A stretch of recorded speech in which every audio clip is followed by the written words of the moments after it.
It's my pleasure to welcome to the stage, Apex stage right now, Mr. IoT himself, Robert Schmid. Let's make some round of applause, please. Come up here, Robert. Come on. Look at that, I'm so excited, lost my watch. Back again. Good to see you. Morning, sir. Hey, Adam, how are you? Very good. Morning, Kelsey. Good to be Good morning. Yeah. How are you? Good. Thank you. Adam, How are you, sir? Kelsey, Zara, welcome. This is probably the coffee chat with the most guests I ever had. Thank you for being here. Zara, this is something special. We have you on. I realized when I started this that I couldn't take Adam home, nor can I take any of your toys home. So I wanted to have something to take home, so we have Zara illustrated, and we're actually going to have it in the booth afterwards, so looking forward to seeing what you come up with. It's always a treat. Adam, how are you doing? Very good. I'm rested. It's cooler in Boston than it is in San Francisco. What's going on? I know. That shouldn't be the case. Is that a myth, or are you busting it? No, it's boiling. The oceans are boiling.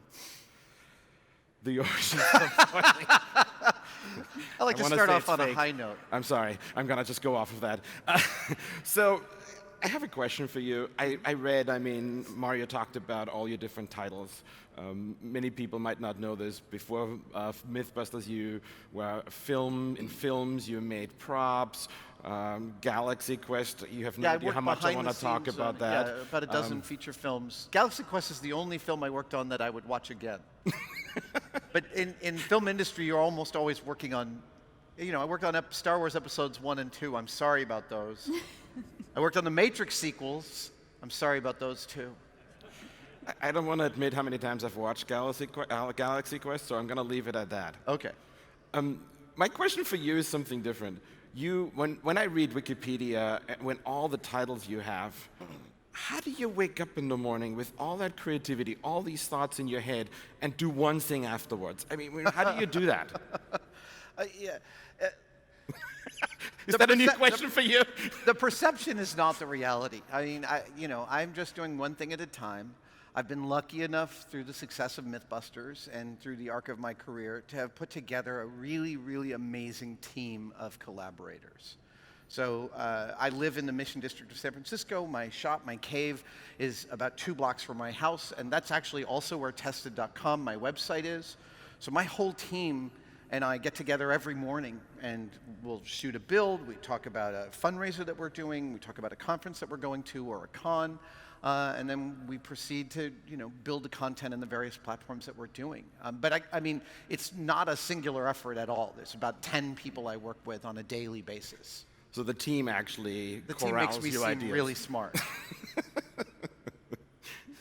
So Adam, you mentioned your cave. Yeah. What types of things do you do here, and how do you bring technology into the creative process that you have today? It's really an exciting time to be a maker. The additive manufacturing, which I love, we've moved past the phrase rapid prototyping, because we really have. I've been incorporating it much more into my builds over the years, and I've been working with a lot more collaborators, people like Melissa Eng or the Broken Nerd, Daryl Maloney, people who are preternaturally brilliant at this brand new technology and sort of discovered themselves in the technology. I love bringing on collaborators like that. So the Broken Nerd is a completely sort of amazing 3D designer and printer. We made some costumes and did a cosplay walk last year at Silicon Valley Comic-Con. For me, I love finding that intersection of a new passion with a new technology, because those are the people that are cracking the whole thing wide open. Absolutely. I got to talk to you about something. I imagine you in the cave, and I kind of first of all, I want to be in the cave at some point, but beside that, I said this in front of everybody because it's much harder to say no. It's a fait accompli. But I heard you talk about duct tape. Yeah. And I sailed halfway around the world. Duct tape is like the #1 tool. I know how you can relate to this. I laughingly call it duct tape, D-U-C-K. Yeah. Pun intended. That was the original. That was the original formulation for it, as a waterproof tape. But sorry, you have a question. No.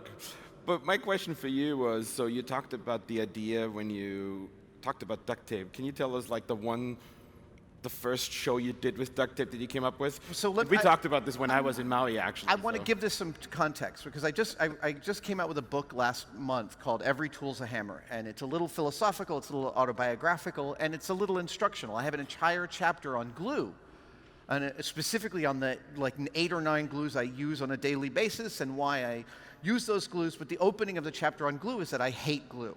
Glue is the worst solution to any problem unless it's the only solution, because I don't like limiting my outs. As an engineer, I want options, and glue reduces your options, whereas mechanical connections increase them. And then someone tweeted to me, why didn't you write a chapter on tape?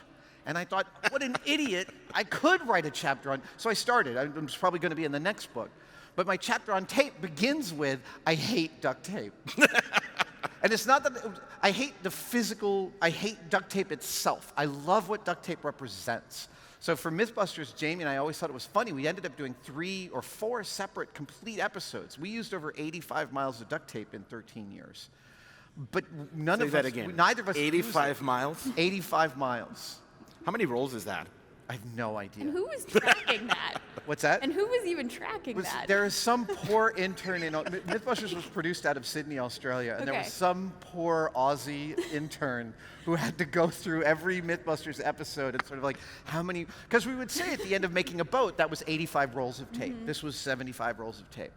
So the numbers were there, but some poor kid had to do it. Seems like a good opportunity for maybe an Internet of Things application so that poor intern wouldn't have to count. Absolutely. Yeah, we could tally. Tallying up the total numbers of everything was a yearly exercise for some kid. That's interesting. So, one of the things that looking back at your career, right, you tend to balance this creative narrative in film and movies with empirical knowledge, right? Science and technology.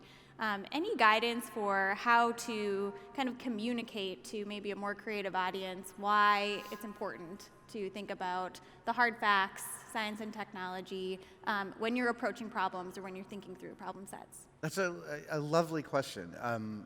And one of the things that I've learned, so I came to Mythbusters having, like you said, worked behind the scenes in special effects. I have no degrees. I spent 6 months pretending to go to college to study acting. And everything else I've learned on the job. So I came to Mythbusters thinking that science was something smart people did, and I put myself outside that category. And over the course of doing it, I came to understand, having been both an artist and Mythbusters taught me that I am a scientist. It taught me that it is a mode of thinking rather than a mode of training, and that I am an engineer, and that all of these things are practices. It gave me this cultural perspective that when we say something's an art and a science, we put those two things at either side of a bandwidth, and we separate them, and they are not separate. And the reason A needs to go into STEM and it has to be STEAM is because science and art are simply two different ways in which human beings build stories to help understand the world and the universe. And one is arguably more rigorous and one is arguably more emotional, but scientists and artists will tell you plenty of cases in which both cross over in each other's territory. And the more we understand that science is a deeply creative discipline, the more we could raise kids to consider it a vocation rather than an avocation. Right. Because the first thing that I learned when I met dozens and hundreds of scientists is that the distribution of idiots is equivalent across the whole world. Yeah, absolutely. Smart people I have a don't feeling this congregate might in end up any on one Twitter. specific place. This might end up on Twitter, that quote.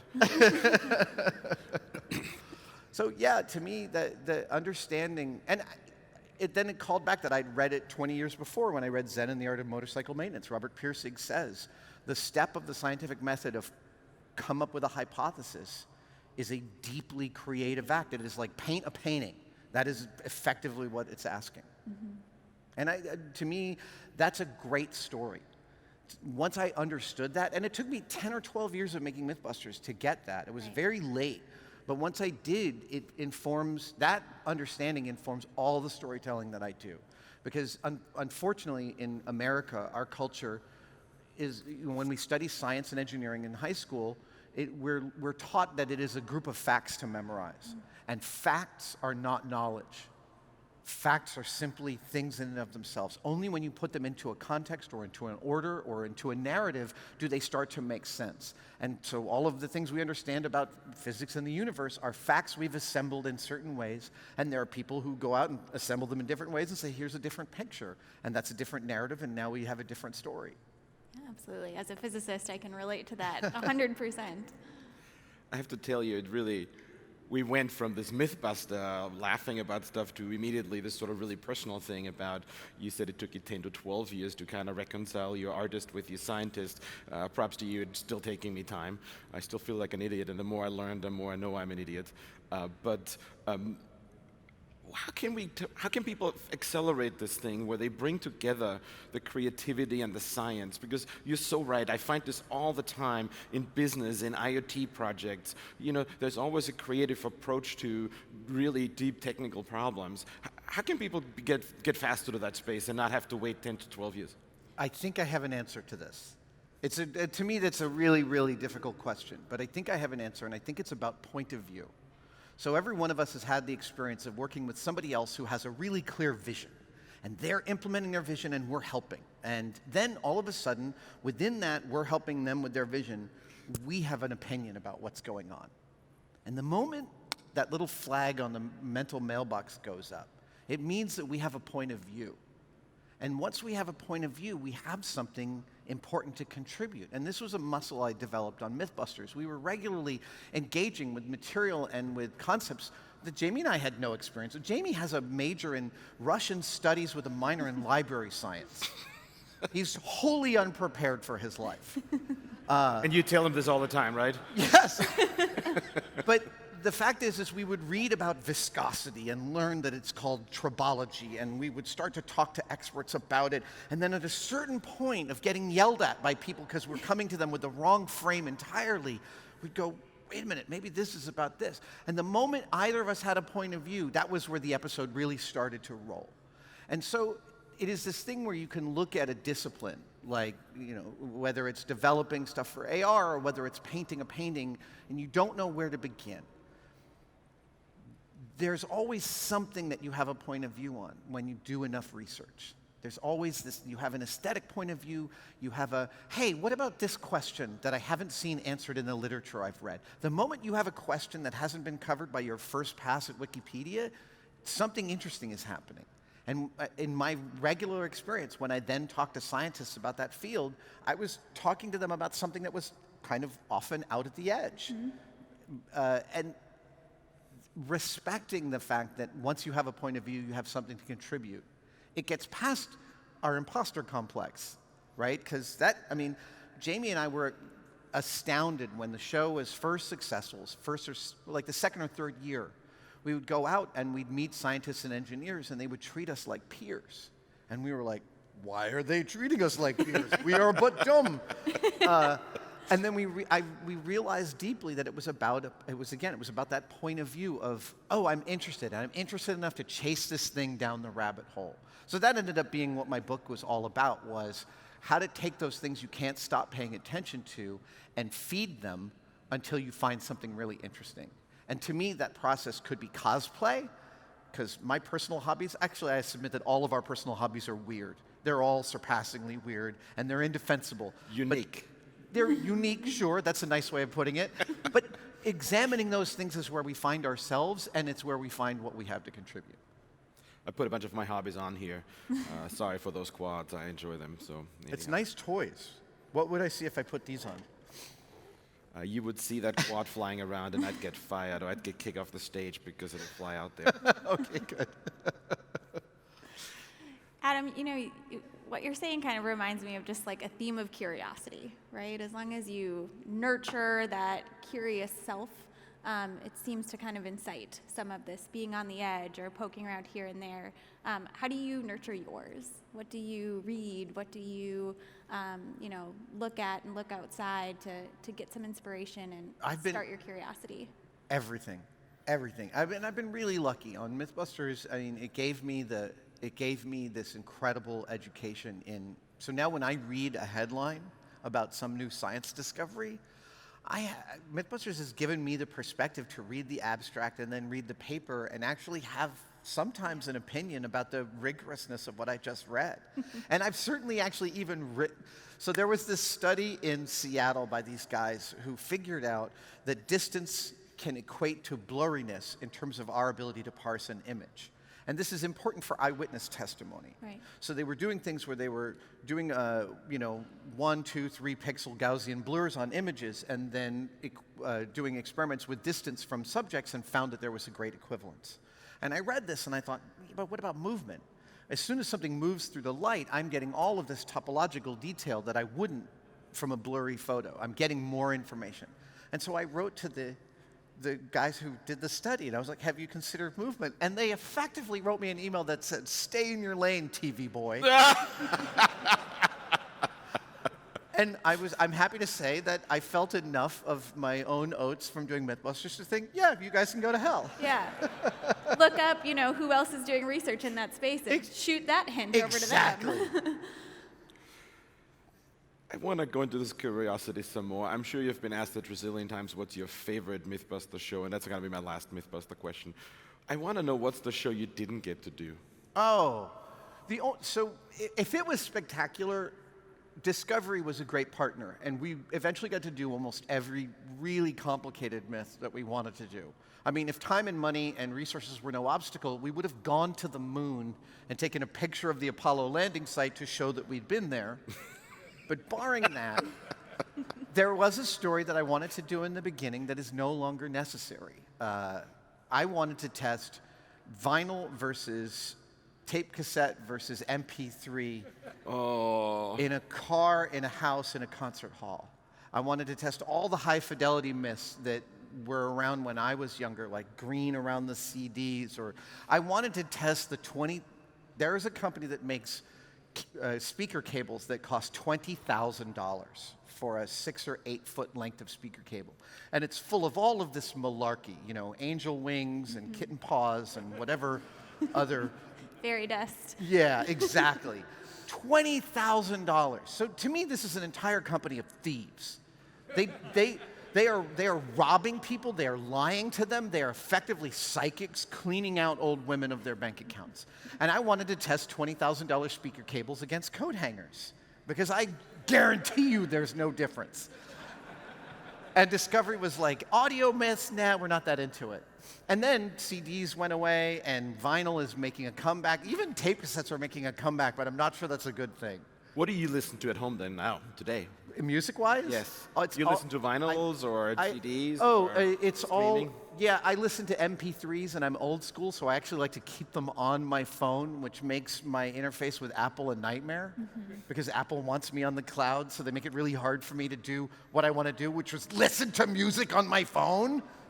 Sorry. I get really mad about iTunes. What I listen to, though, is a lot of, I'm addicted to female singers. So people like Sarah Bareilles and Brandi Carlile are my regular playlists while I'm working. Chicks whining about the ocean. That's my playlist. Yeah, we actually caught up on that, and I have a very similar music taste. I was wondering, can I enter into Spotify, like whiny female? Yeah. A playlist would come up for me. Fiona Apple. It's true. That's taking me back. And even talking about, CDs to cassettes to MP3 and seeing technology evolve like that in the music industry, in the film industry, how have you seen kind of technology take the costumes, props, how have you seen that really take off based on technology? It's been amazing. In the first days of Mythbusters, there were no GoPros. So for the first 4 years, not only were there no GoPros, but almost all digital cameras buffer. They record, and then they process that recording before putting it onto the medium, which means when you take a camera... This is recording, you know that, right? This is when you take a camera and you give it any kind of shock load. Oh, this is the actual so sorry.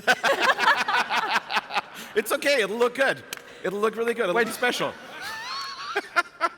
When you give... Is it still blinking or is it dead? It is still blinking. On. It's still on. I love it, though. That's awesome. This is why we can't have nice things. When you give a camera a shock load, you cause it to immediately erase the last 10 seconds of footage. So all of our early explosions and drops were done in these cameras in huge housings with foam and multivariant densities of foam in order to buttress the camera. So when GoPros came around, it changed our lives. And then after GoPros came, the lens manufacturing has undergone a huge change in the last 15 years. So that radically increased the cinematic look we could add to Mythbusters. Then came the cheap camera movers and the gimbals. Drones absolutely added to our storytelling. And it's funny, within cosplay, I mean, 3D printing has been an incredible boon to cosplay, but so has foam manufacturing, and that's old school. Yeah. Right? We've been able to make stuff out of hot glue and camping mats forever, since PVA foam has been ubiquitous, which is like 25 years. And yet it only really came about 10 years ago. People started to figure out you could transfer 3D printed patterns to foam and actually make a suit of Iron Man armor or, huge anime armor out of foam, and it's very wearable and very comfortable. I love all of that progression. And along the way with Mythbusters, all it did was regularly deepened the way we could tell stories. And ultimately, that's all that we're doing with this technology. I submit that's all any of us is doing within the technological space. We're using it to deepen and widen the stories we can tell each other about our experience, about how we think the world works, about how other people's experience and their experience of how the world works, and giving us different perspectives. So I'm curious, we've talked about, I'm so dying to dive into the suit. Maybe I have a quick question and I go to my real question. Is the suit on Friday in Savage Builds gonna fly or not? Or Well, so this is, please kill me then and tell them anyhow.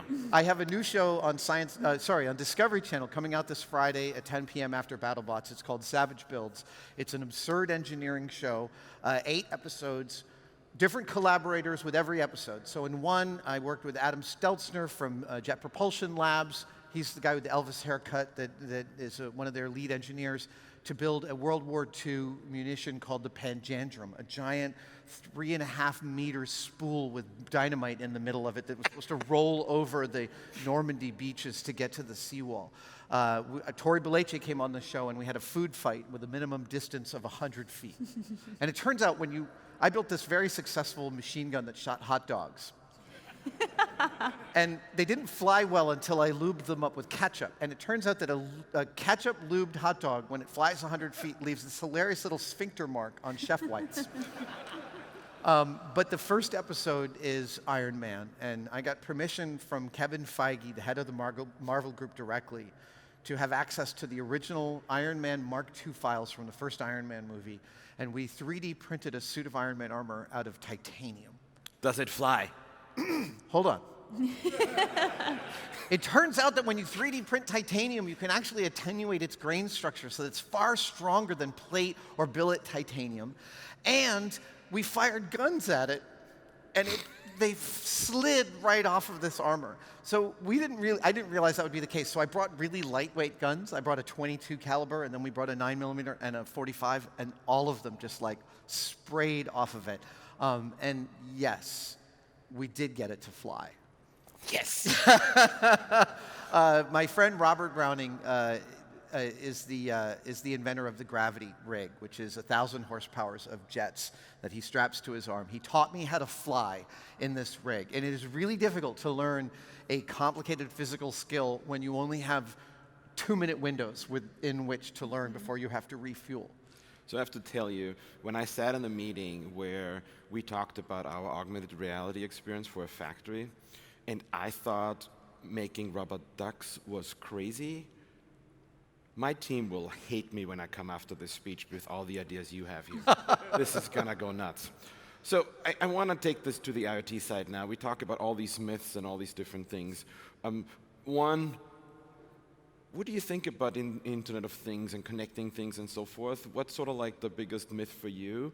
And what do you want to build where you connect things? What's going to be the next Savage build that's really IoT? So for me, the thing that I want is the AR rig that tells me who I'm talking to. Robert, it's nice to meet you. I meet so many people in the course of my life. I'm a very public figure. I meet hundreds of people a week. And I have almost what I call a fame-induced prosopagnosia, face blindness. Yeah. So for me to have the glasses, and I've been, I've gotten the full HoloLens demo, and I've been working with the guys from Magic Leap for years. I love this technology. I love the idea of a different world gridded upon ours, and I love all of the different explorations into this space. I get really, really excited about it. I get excited about being able to experience the reality of something that's there that's not there. For me as a storyteller, that's far, and I love VR too. I actually travel with my Oculus Quest because I can't stop playing Beat Saber. I think that I'm working out. As long as I think I'm working out, I'm going to keep doing it. But AR is the one that gets me really, really excited because there's something about still being in the world, not shielded from it, and yet having these things gridded on top of it. I like the idea of looking at things and seeing their internals. Everything that Iron Man gets to do, I want to eventually do. It's why I'm sticking with the thick glasses, because eventually the technology will fit in these, right? I have it in it. You have it already? No, I don't. I wish I did. So do I. Basically, you're saying in order to have your vision of knowing who everyone is, everyone would need to agree to that, right? Well, and this is superiorly creepy, I recognize. And that actually, weirdly, one of the other technology spaces I'm curious about and tend to pay a lot of attention to is privacy, which is one of the issues IoT has had to work on. And there's been some bad press about that, and it's needed. Culturally, we don't understand privacy, I think, in a way that we need to. We haven't talked about it enough, and a lot of it's gone away. And Right. if we're going to put that genie back in the bottle, we need to have real cogent discussions about that, because privacy bears directly upon liberty, bears directly upon copyright, and all of these things kind of intersect in this space. So yeah, it can be... I already experience a little bit of that, where I tweet a lot about what I'm doing. So when I get together with my friends, they already know everything that's been going on. And I goes, oh, it was the last week I know. So to a certain extent, the internet's already given, in my life, a bunch of people witness to what I'm actually already doing. And yeah, there are some really interesting issues around what we'd be able to witness and see about other people. Black Mirror has done a great job, both on the positive and negative side, mostly on the dark side. But again, these are really important discussions for us to have. We need to know where we want to draw our lines culturally to feel safe in these spaces, because that's the most primary thing. It's like when we put these things on, we want to feel safe. We don't want to feel like we're being exposed. And have you noticed, I know you work with a lot of different generations, right? In your work, you've had students and people that have been in the industry for decades. Do you notice any sort of difference in reception to this privacy issue, and any sort of change kind of coming through the younger generations that are more open to it and more accepting of this technology? That's a great question. I will say that it strikes me that young girls are much more cognizant of the dangers of these technologies than young boys. And I think that is hard-won knowledge. And that's unfortunate. My kids are digital natives. They're 20 years old, and their lives are sprayed out across social media. I haven't asked enough. What your question reveals to me is that it's a question I want an answer to. And since, I filmed Mythbusters Jr. last summer with 6 new co-hosts, and they're good friends of mine who I'll see many of them this weekend at Nation of Makers Con down in Chattanooga. I'm going to be asking. Another little piece for your curiosity playbook. Exactly. It's a new thing to ask about. I'll have an answer next time. Great. So I could spend another half an hour with you and Kelsey and Zara here. Unfortunately, we're almost running out of time. Really? Yeah. We've only been here like 5 minutes. I know. Time warp. I want to close on the kids part, right? And I want to close on how we as parents, we're all parents. Congratulations, by the way. You just had a new baby. Thank you.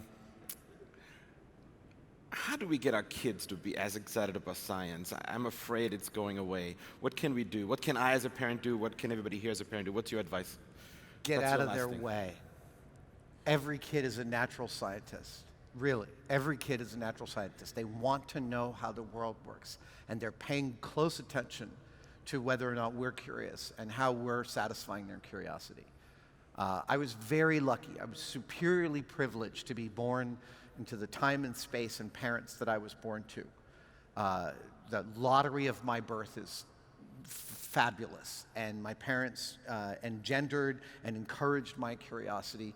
They put the tools of answering that curiosity in front of me when I asked, and I tried to do the same thing with my kids. I have a friend who counsels troubled youth. He teaches them how to cook in order to give them a skill to build a life from. And one of the things he's noticing with this new generation is a lack of manual skills because their lives are so phone-based. Now, before we crap on millennials or Gen Y or whatever, I would like to point out that, number one, there's graffiti on a wall in Pompeii complaining about kids these days.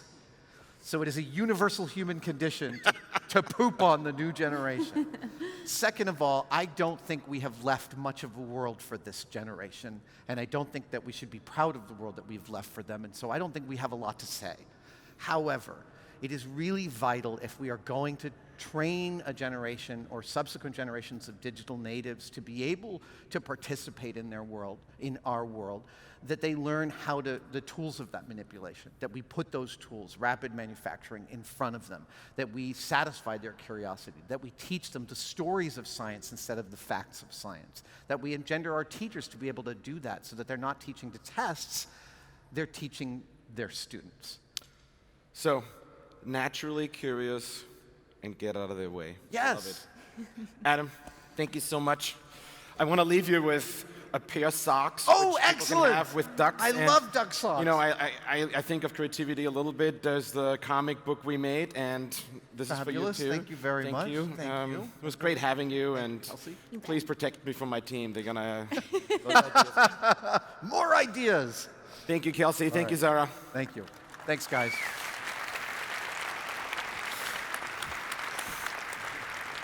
Great job as usual, Robert. You always seem to bring something new and unique and different to the conversation. I love how you ended on that note too. That was a really great note. Oh, thank you. The fact, I love how he said, like, get out of the kid's way.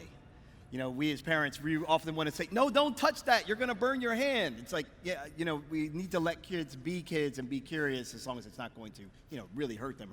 We should let them fall and get back up and learn. I find myself almost, I have to be a kid sometimes to actually bring my creativity out and sort of like forget stuff and be a kid. So what do you do to do that? How do you get into that mindset? Because that's a really big thing. I think a lot of people here can get stuck on routine. You can get stuck on not being creative or not thinking in real time, like how can I come up with something new and vibrant? How do you bring out the kid in you to kind of bring some of that inspiration out? I've never thought of it this way, but when Adam talked about that flag, Yeah.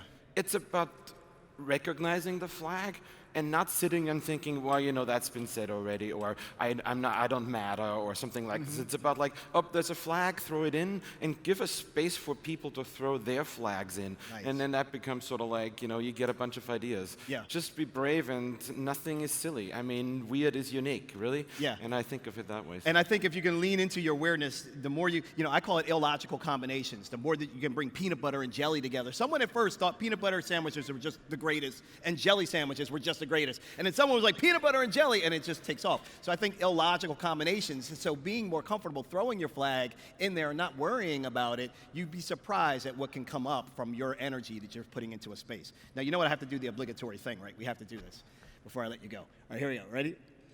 Oh, let's get one with the Deloitte in the background right there. Here we go. Okay, 1, 2, 3. No, you gotta go down. There's no Okay, yeah, Deloitte. let's go. Here we go. Always branding. Thanks again. Give another round of applause, please, for Mr. Please IoT. join us at the booth. And come check check out the his Mama booth. Ducks. Thank you. So good to see him. Robert Schmid, everybody. Mr. IoT, thank you so much for that.